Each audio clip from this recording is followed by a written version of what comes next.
Keisha's phone was already on the table when I came out of the office at 3:15 on a Friday afternoon in November.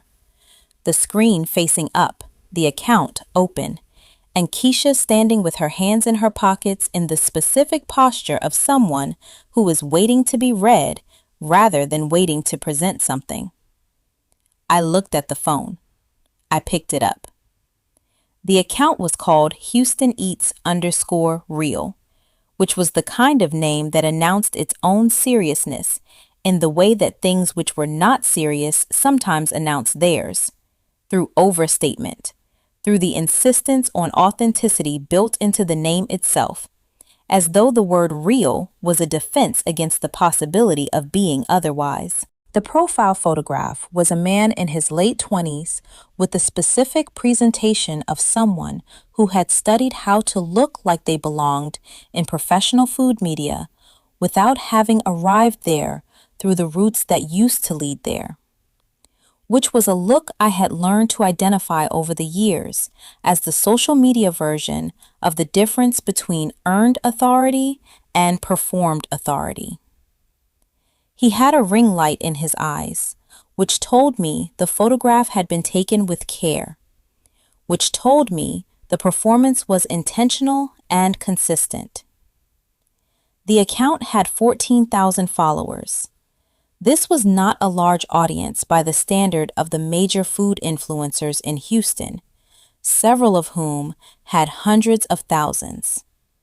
But it was not negligible either. 14,000 people received his posts in their feeds, which meant 14,000 people were at least theoretically exposed to whatever he chose to say about any given restaurant. I scrolled through the most recent posts. They were photographs of food, well lit, competently composed, the kind of food photography that communicated knowledge of the form without communicating any particular love for the subject. The captions were short, occasionally sharp, in the voice of someone who had learned that confident declaration was more engaging than nuanced observation. He had posts about restaurants across Houston, including several in Third Ward, and his assessments ranged from glowing to dismissive, with the specific inconsistency of someone whose standards were not aesthetic, but strategic. The posts about the restaurants he liked were warm and detailed, and appeared organically positive. The posts about the restaurants he disliked were brief and withering, in the specific register of a voice that had learned that contempt generated more engagement than praise, that the dismissal produced more comment and share activity than the endorsement. This was a common discovery in food content and in content generally, and it had produced a category of food commentator whose primary value to their audience was not the positive recommendation, but the negative one, whose function was to validate their audience's instinct to avoid something rather than to expand their audience's willingness to try something. I looked up from the phone. My name is Patience Adeyemi.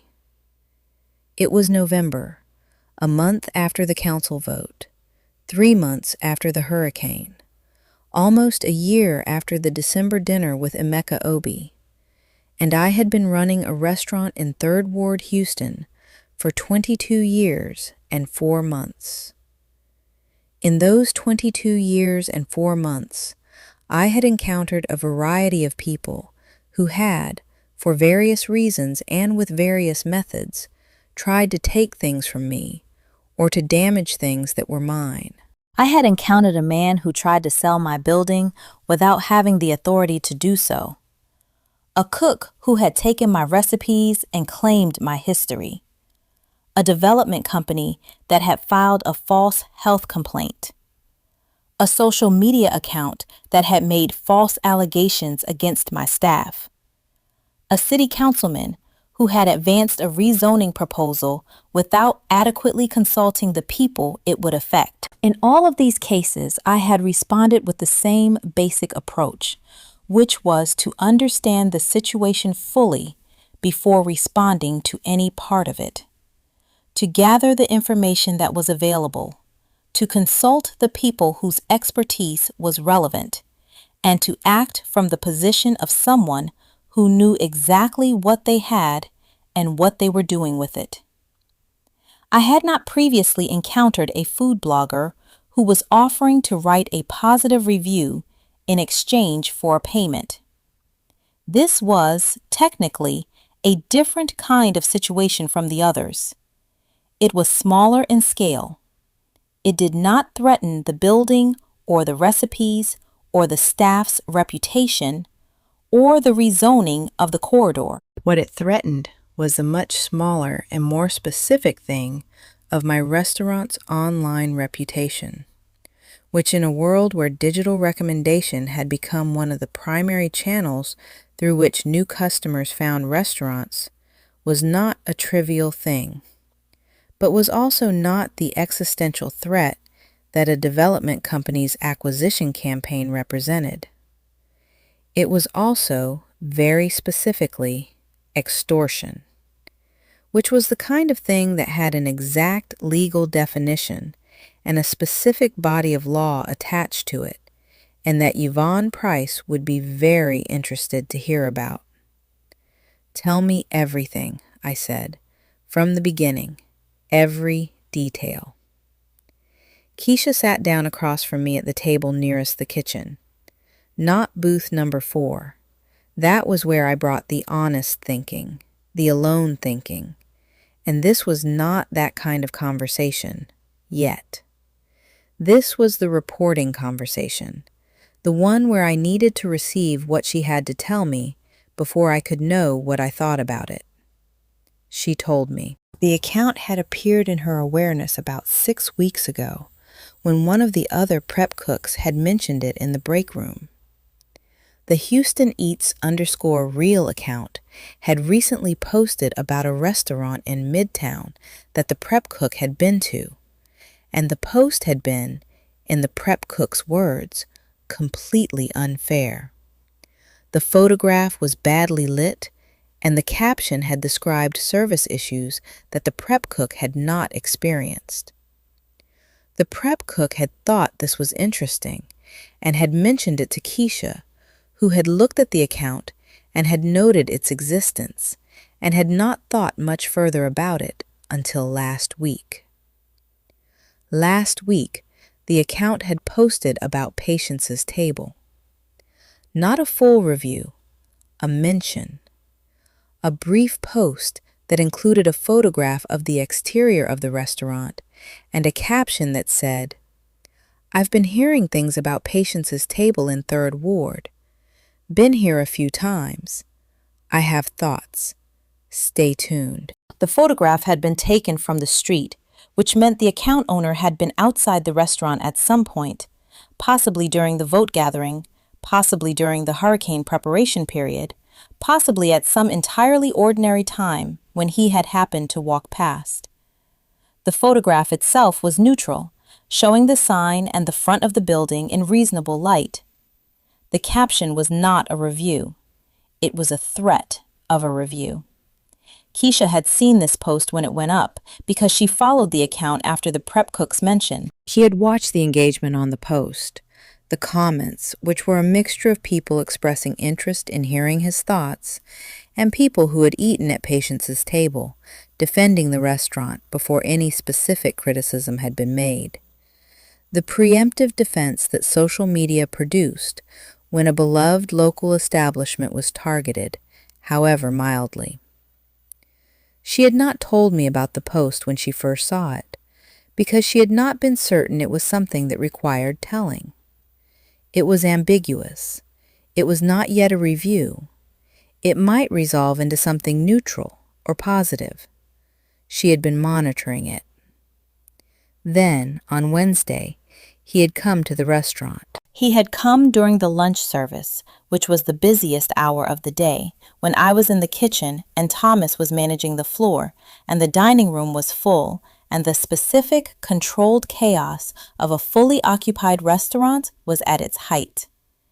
He had sat at a two-top near the window, and he had ordered the jollof rice, which was the correct order, and which produced the same specific quality of response that it produced in everyone who ate it correctly for the first time or the 10th time. The response that the woman in the council gallery had described as, "These places are not amenities." After the jollof rice, he had asked the server if he could speak to someone from the kitchen. The server had come to Joy. Joy had come to the pass and had looked at the table and had assessed, from the distance of the pass, something about the quality of his waiting that had made her send Keisha instead of going herself. I asked Keisha why Joy had sent her. Keisha said, "She said he looked like someone who wanted to talk to someone young. She said the conversation he wanted to have was more likely to produce useful information from someone my age than from her." This was Joy. This was Joy's specific intelligence about how rooms worked and what they required, applied to a situation that she had assessed from 40 feet away with the quick reading that 22 years in this kitchen had given her. Keisha had gone to the table. He had introduced himself. His name was Marcus. Another Marcus. This neighborhood was apparently full of Marcuses, which I had never noticed before this year when they had arrived in groups. He had said he was a food blogger, which she already knew, and that he had been following the restaurant's story with interest, which she took to mean the Delia Santos coverage and the council vote and the various things that had given Patience's table a higher public profile in the past year. He had said, with the specific combination of casual and deliberate, that was the register of someone who had rehearsed what they were going to say in a way that was designed to not sound rehearsed. I have a lot of reach with the Houston food community. 14,000 followers. Pretty high engagement rate. When I post about a place, people notice. Keisha had said, "I know the account. We've seen the mention." He had seemed slightly surprised by this, surprised that she had been watching, surprised that his mention had been noticed before he made contact. He had adjusted. "I think this place deserves a really positive piece," he said. "The story is great. The immigrant who built something from nothing, the hurricane, the city council fight. Readers would respond to that. I could do a full profile, multiple posts, maybe a video visit. The kind of coverage that brings in a new audience." "What would that require?" Keisha said. He had paused. The pause of someone who was arriving at the part of the conversation that was harder to say than the preamble had been. "A partnership," he said. "Restaurants that I work with on a partnership basis get the full treatment, the profile, the video, the ongoing mentions in my content. It's a business relationship." "What does a business relationship involve?" Keisha said. "A monthly partnership fee," he said, "for the content and the promotion. It's competitive with what you'd pay for other forms of digital advertising." Keisha had looked at him for a moment. "And if we don't enter into the partnership?" she said. Another pause, longer. "I still have thoughts about the place," he said, "from my visits. Some of them are less positive than others." Keisha had nodded slowly, in the way I recognize as the nod of someone who is confirming what they already understood rather than learning something new. "I'll need to talk to the owner," she said. "Can I get your contact information?" He had given her a business card. She had thanked him for coming. She had returned to the kitchen. She had not told me immediately because I had been in the middle of the lunch service, and the middle of the lunch service was not the time for this conversation. She had told me at 3:15, when the service was over and the kitchen was in its transition phase. I looked at the business card she had placed on the table beside the phone. Marcus Oyalaran, Houston Eats _real. Content creator and food media professional. A phone number and an email address. "Did you talk to Joy after you came back from the table?" I said. Yes, she said. She already knew what had happened before I told her. She said, write down everything he said as close to word for word as you can while it's fresh, and then tell Patience at 3:15. I looked at Keisha. Joy told you to write it down, I said. Right away, she said. She said the exact words might matter later. She took a piece of paper from her apron pocket and put it on the table beside the business card. It was dense with handwriting, Keisha's handwriting, which was small and precise, the handwriting of someone who wrote carefully rather than quickly. The conversation with Marcus Oyalaran, rendered as close to verbatim as 9 months of paying attention in a kitchen where exact words were sometimes important, had made her. I read it. I read it twice. It was accurate. I could tell it was accurate not because I had been there, but because it had the specific quality of transcribed speech rather than summarized speech. The false starts, the specific word choices, the pauses rendered as ellipses. It was the document of someone who had absorbed Joy's instruction completely and had executed it correctly. You're going to need to write that again cleanly, I said. Date it, sign it. Keep a copy for yourself and give one to me. I already did, she said. She produced a second piece of paper from the other pocket of her apron. Same content, rewritten in the same precise handwriting, cleaner, with a date at the top and her signature at the bottom. I looked at her. Joy, I said. Joy, she said. I thought about Walter Bridges, who had told me 30 years ago that he cared whether I scrubbed the bottom of the pot or just the part folks could see. I thought about what it meant that Joy had told Keisha to write it down immediately, and that Keisha had written it down immediately, and had brought me a clean copy as well as the original.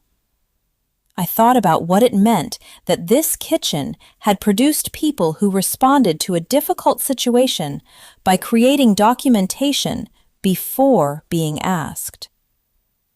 I took both pieces of paper.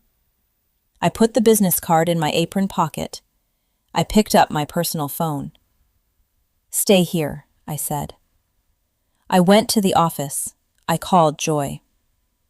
I know, Joy said before I said anything. You knew the moment it happened, I said. I knew when I saw him at the table before Keisha went over, she said. I've seen that specific kind of waiting before. The waiting of someone who has something to offer and is calculating the best person to offer it to. He chose Keisha because she's 22, and he thought she'd be easier than me or Thomas. He was wrong about that. He was wrong about that, I agreed. The cameras, Joy said. The cameras. I had installed them 3 years ago. Curtis Webb system. The continuous recording that backed up every 6 hours to a remote server. The cameras that had captured the parked car outside the restaurant on the day of the health inspection. The cameras that had produced the footage I had sent to Delia Santos after the politician's visit. The cameras that had been running, uninterrupted, through every lunch service for 3 years. The conversation at his table, I said. I checked before Keisha came to tell you, Joy said. The two-top near the window is in the dining room camera's field of view. I don't know if the audio is usable from that distance. I didn't play it. I wanted you to be the one to decide whether to look at it. I'll review it tonight, I said. After service. I thought you would, Joy said. Joy, I said. Yes. The clean copy Keisha had ready. She did it herself, Joy said. I told her to write it down, and she came back with 2 copies, one rough and one clean. I didn't tell her to make 2. She made 2 because 2 seemed correct. I thought about the basil, torn rather than cut. About the smell being the smell of the living thing rather than the ingredient. She's going to be very good, I said. She already is, Joy said, and hung up. I called David. I need you in the office, I said. Now, if you can. He was in the office in 3 minutes. I handed him the business card and the 2 pieces of paper. He read them. I watched his face move through the stages of the reading. Identification of the situation, assessment of its seriousness, calculation of what it required. Marcus Oyalaran, he said. You know him? I said. No, he said, but I can find him.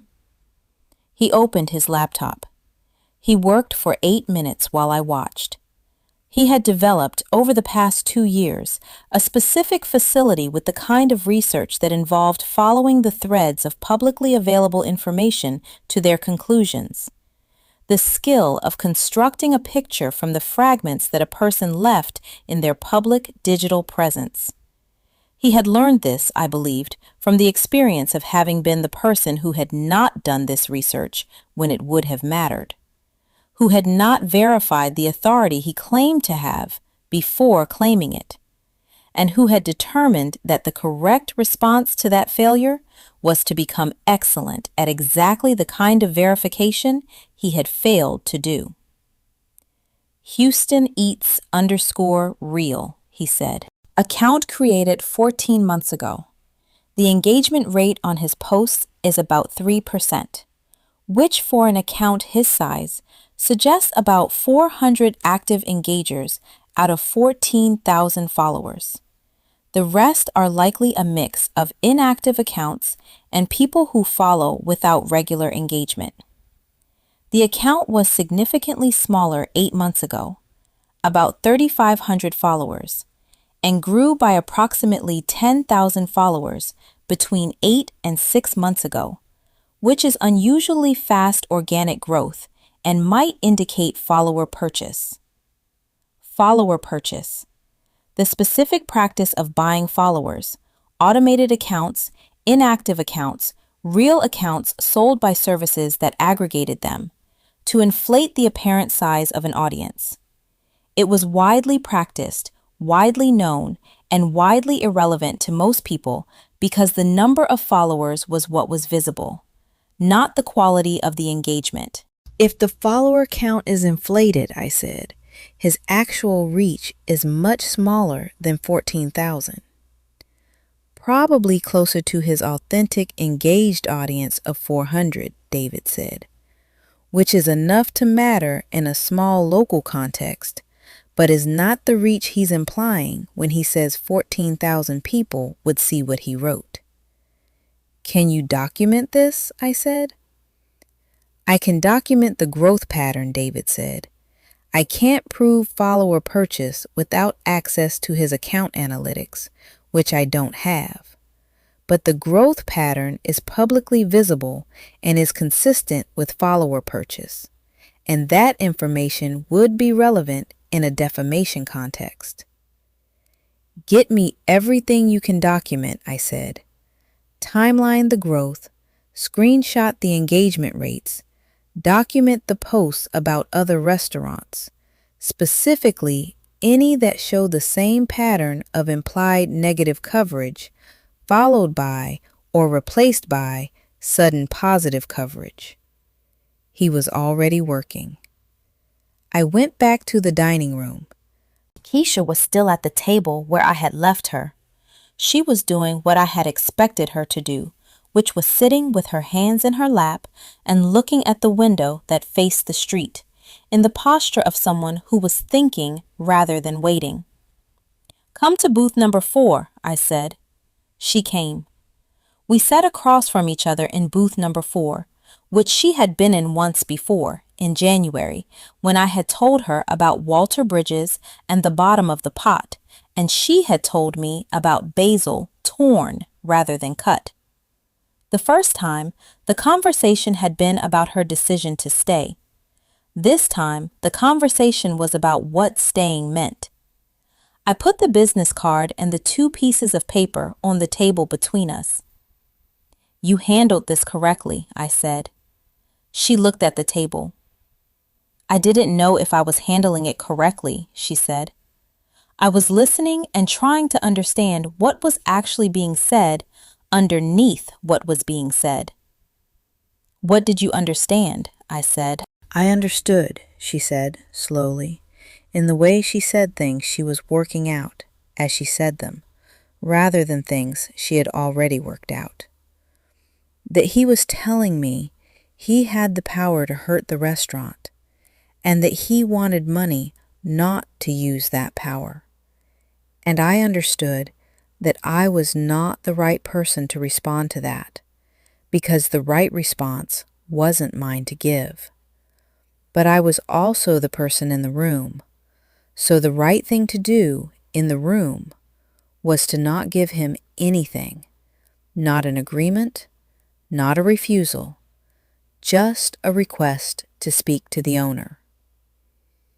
Why not a refusal? I said. Because a refusal tells him where we are, she said. If I say no, he knows we're not going to pay, and he can do whatever he was going to do. If I say, I need to talk to the owner, he doesn't know what we're going to do, and that's better for us. I looked at her. Where did you learn that? I said. She thought about it. From watching you, she said. I've watched you with vendors, with David, with the people from the council. You never tell anyone where you are before you know where they are. I thought about this, about what it meant that a 22-year-old woman who had been in this kitchen for a year had been learning not only the knife angle and the spice blends, but the specific quality of strategic patience that was, I had come to understand over 55 years, the most important thing I knew. You're going to need to give a formal account, I said. Not the notes Joy had you make, a formal written statement describing what happened, what was said, when it was said, who was present. Dated, signed. Yvonne will want it. Yvonne, she said. My attorney, I said. This is extortion. What he did is extortion. Not my word for it, the legal term. Demanding payment in exchange for not publishing negative content is extortion. Yvonne will know exactly what it requires and what the options are. Keisha was quiet for a moment, processing the specific word. Is he in trouble? She said. He may be, I said. That depends on what he does next, what the cameras captured, and what Yvonne advises. But the documentation you made today, both copies, that's evidence. The conversation Joy tells me was in the camera's field of view may be additional evidence. David is finding other things. By the time Yvonne has everything, we will have a very clear picture of exactly what happened and exactly what the options are. She nodded. She was quiet for another moment. Miss Adeyemi, she said. Yes. When I went to the table, she said, I was nervous. Not because I didn't know what to do. I understood pretty quickly what he was doing. I was nervous because I was afraid I would handle it wrong and it would cost the restaurant something. And what made the nervousness manageable? I said. She looked at the table.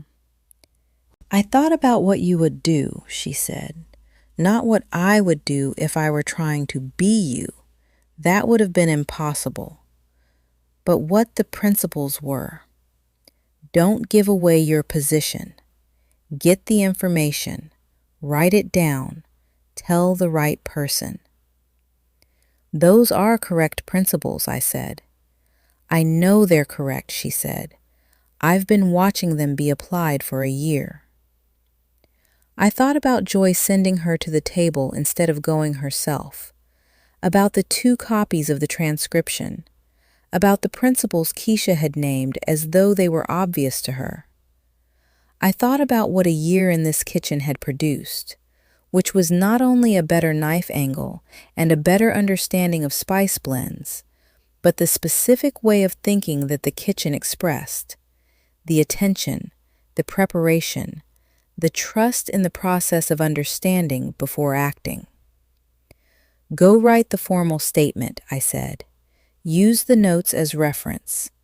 David can give you a format if you need one. Date it, sign it, bring it to the office when you're done. She stood up. Ms. Adeyemi, she said, at the edge of the booth. Yes? Is this the kind of thing that happens often? People trying to take things from the restaurant? I thought about the previous 22 years. Often enough that I'm prepared for it, I said. Rarely enough that it still requires full attention every time. She nodded. She went to the kitchen. I sat in booth number 4 alone for a few minutes. Not thinking about the extortion, that was now in the process, was in David's research and Keisha's statement and the camera review that would happen after service. Thinking about the year. About what a year had produced. About the specific quality of having built a kitchen where a 22-year-old woman had walked into an approach from a would-be extortionist and had handled it with a precision that came not from being told what to do, but from having absorbed the principles of how to be in a situation and having applied them correctly. The dinner service started at 5. I went back to the kitchen. After the dinner service, at 9:15, I reviewed the camera footage. The dining room camera was positioned at the back left corner of the room, mounted at approximately 8 feet, angled to cover the full dining space. The two-top, where Marcus Oyalaran had sat, was in the camera's field of view, visible with the table and the occupant's back, and Keisha's face when she came to sit across from him. I opened the footage from Wednesday's lunch service, and I found the timestamp for when Keisha had gone to the table, 12:47, which was the time Joy had noted in a text message she had sent herself immediately after the conversation. The timestamp establishing the time in a way that was separately documented from the footage itself. The footage showed the table. It showed Keisha sitting down. It showed the conversation happening, the specific quality of two people talking, the body language of both of them, Keisha's contained attention, and the account owner's gradual forward lean as the conversation moved from the preamble toward the subject. I found the audio setting. The dining room camera had audio capability. This was something Curtis Webb had mentioned when he installed the system, that the cameras had audio capture, and I had noted it and had not thought much about it since because I had never needed to use it. The audio from the dining room camera at distance was not clear in the way that a recording made close to the subject would be clear. There was ambient noise, the ventilation system, other conversations, the sounds of the kitchen audible through the pass. But within that ambient noise, the conversation at the two-top was legible. Not transcription quality, but audible, and audible enough that specific phrases could be discerned with sufficient clarity to be usable as supporting evidence. I heard a lot of reach. I heard 14,000 followers. I heard partnership. I heard monthly partnership fee. I heard I still have thoughts. I heard less positive. I isolated the relevant segment. I sent the footage file to my personal cloud storage. I sent a text to David with a timestamp note and a separate text to Yvonne asking her to call me in the morning. Then I went to the office and I sat at the desk and I reviewed what we had. Keisha's contemporaneous notes, 2 copies, one rough, one clean, both signed and dated. Joy's text message establishing the time. the camera footage with audio, showing the conversation and making several key phrases audible. The business card Marcus Oyalaran had left, which was physical evidence of his identity and his self-presentation as a professional food content creator. David's research into the account's growth pattern and engagement rates, suggesting possible follower inflation. What we had was a documented record of an approach that proposed money in exchange for favorable coverage and implied negative coverage in the absence of money.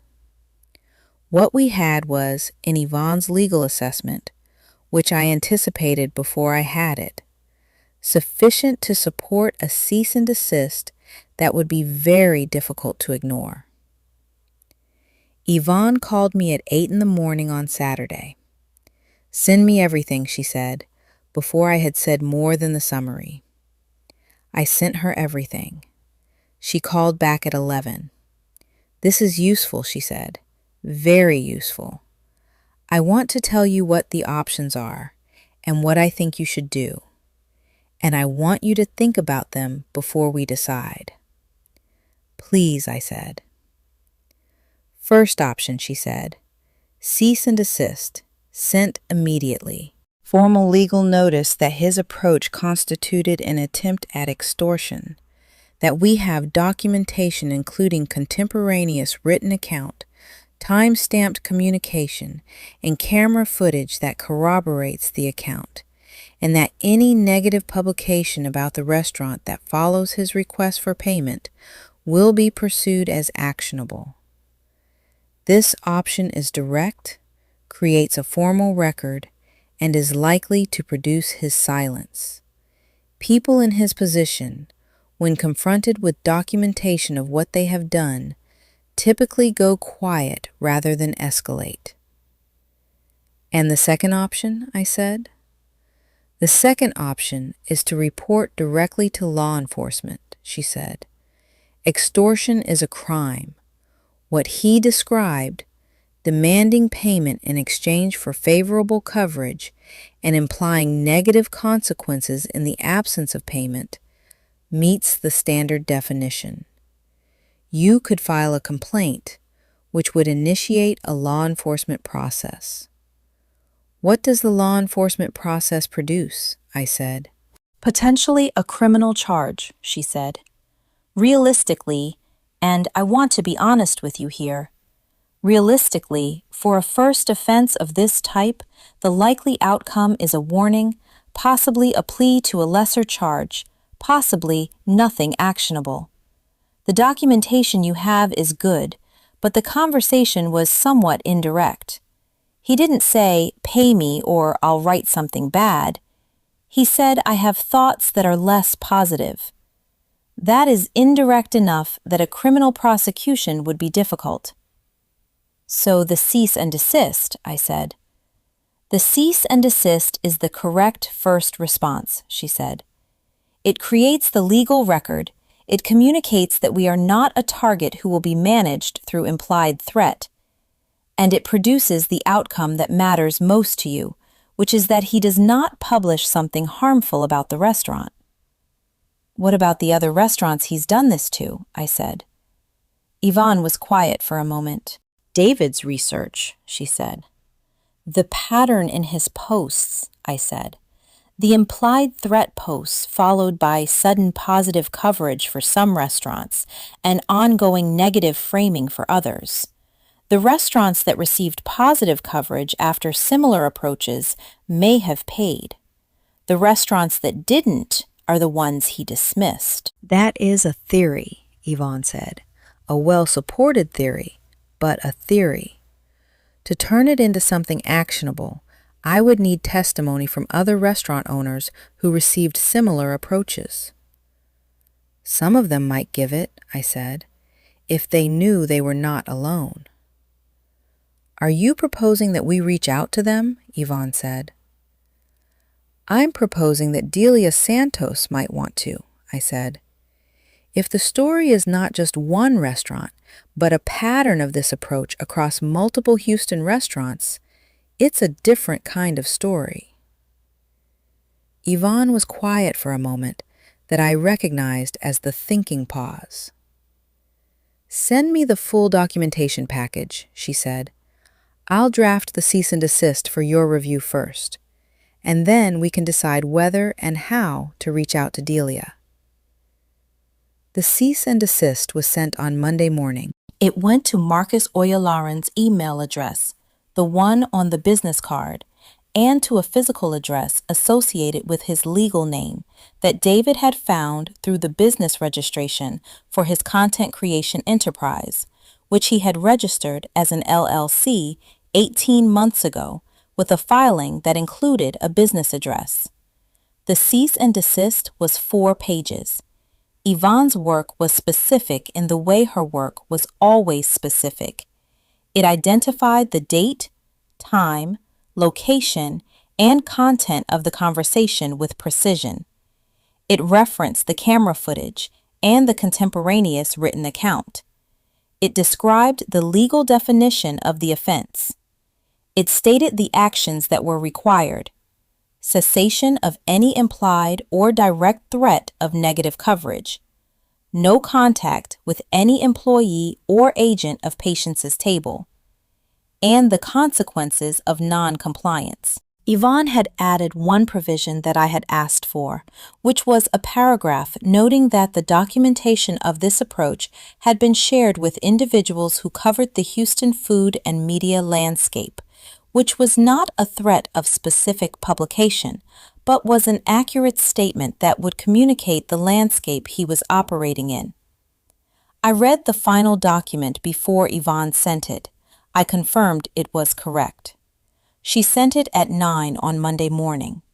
By Monday afternoon, Keisha had told me, through a message she sent to my office phone. I checked. He deleted the stay tuned post about the restaurant. The post that had been his public signal of the implied threat. "I've been hearing things. I have thoughts. Stay tuned," was gone. Not just hidden, deleted. The account continued to exist, continued to post about other restaurants, but the post about Patience's table had been removed. David told me on Tuesday that the Houston Eats_Real account had lost approximately 3,000 followers in the 48 hours since the cease and desist was sent, which was the pattern of an account that had been caught in a credibility crisis, in which the followers who had been authentic and engaged had begun to unfollow in response to something they had seen or heard, and in which the inflated follower numbers were being reduced by platform activity that removed inactive accounts. By Wednesday, I had received a brief email from a phone number that was not Yvonne's, which was unusual, before I realized it was through the restaurant's general email address. The email said, "I understand there has been a misunderstanding about our business conversation. I did not intend to imply anything negative about your establishment, and I regret if my communication was unclear. I hope to have the opportunity to review the restaurant and its merits in the future." I forwarded it to Yvonne. She called within the hour. "He's trying to claim misunderstanding," she said. "I know," I said. "This is standard," she said. When confronted with documentation, they retreat to misunderstanding. It doesn't change the documentation. And the hope to review in its merits is concerning. It suggests he may still intend to publish something. "Respond to the email," I said. "Acknowledge receipt. State that the cease and desist remains in effect and that any publication about the restaurant that can be connected to the conversation of November 15th will be treated accordingly." "Done," she said.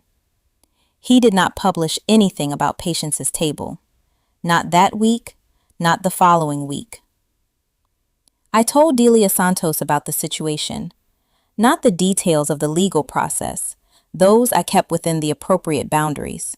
But the general pattern, an account that appeared to be engaging in a systematic approach to Houston restaurants, implying negative coverage in the absence of payment. I told her that I was aware of at least one other restaurant owner in the city who had received a similar approach, which was information I had obtained through the neighborhood coalition, through which one of Jerome's friends who ran a Creole restaurant in the 3rd Ward had mentioned, after Jerome shared what had happened to us, that they had received something similar 6 months ago and had paid rather than deal with it. Delia said, "How many restaurants?" "I don't know," I said. "I know of 2. If it's a pattern, there could be more." "Can I talk to the other restaurant?" she said. "I'll ask," I said. Jerome's friend agreed to talk to Delia, with conditions about what could be attributed and what had to remain background.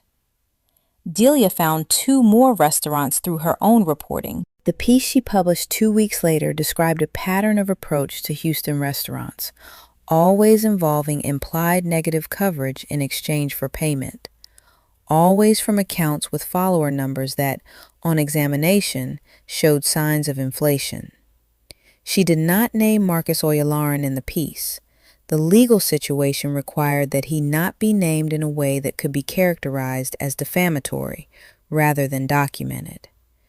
But the description of the pattern was detailed and specific, and the Houston food media community is not large, and the people who needed to understand what had happened understood it. After the piece ran, the Houston Eats_real account stopped posting. The account existed.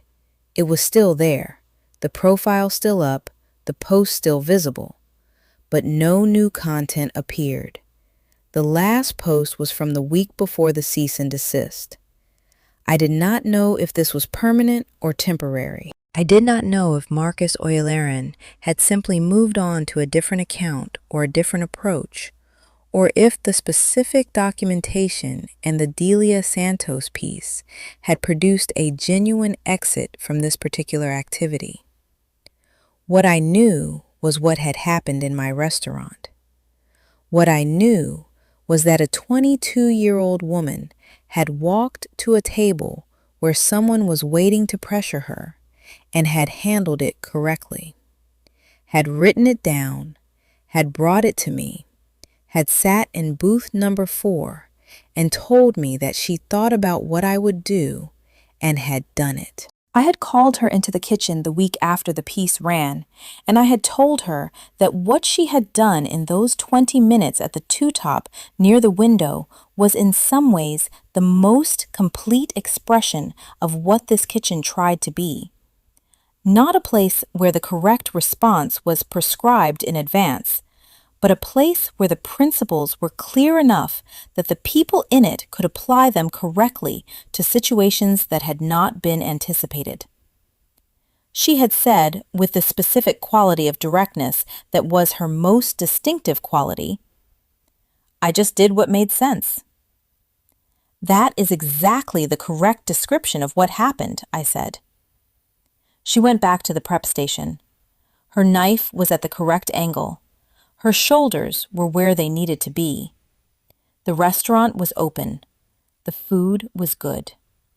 The cameras were still running. What Marcus Oyalaran did next, whether he tried a different approach, a different platform, a different restaurant, I did not know. I had Yvonne watching, had Delia's contact in the food media community, keeping an eye on what was visible, had the coalition's informal network of business owners who had been alerted to the pattern. Some threats close, some threats simply go dormant. The correct response to a dormant threat was not to assume it was over, but to maintain the preparedness that made it irrelevant when it returned. The cameras were still running. The documentation was in the files. The kitchen was producing people who knew how to respond correctly to situations that had not been prescribed for. That was, I thought, sitting in booth number 4 on a Thursday evening after the dinner service, with the restaurant quiet around me and the city outside doing its November things. The most complete version of what 22 years of building this place had produced. Not the building itself, not the walls and the deed and the trust documents and the insurance policies and the vetted contractor list. The people. The specific, named, irreplaceable people in this kitchen and on this block and in this neighborhood who knew what this place was and what it required of them. That is my story this time. Some threats announce themselves loudly. The ones that come quietly, implying rather than stating, those are the ones that require the attention of people who have been taught to listen for what is being said underneath what is being said. She heard it. She wrote it down. She brought it to me. The kitchen is in good hands. I will see you in the next one.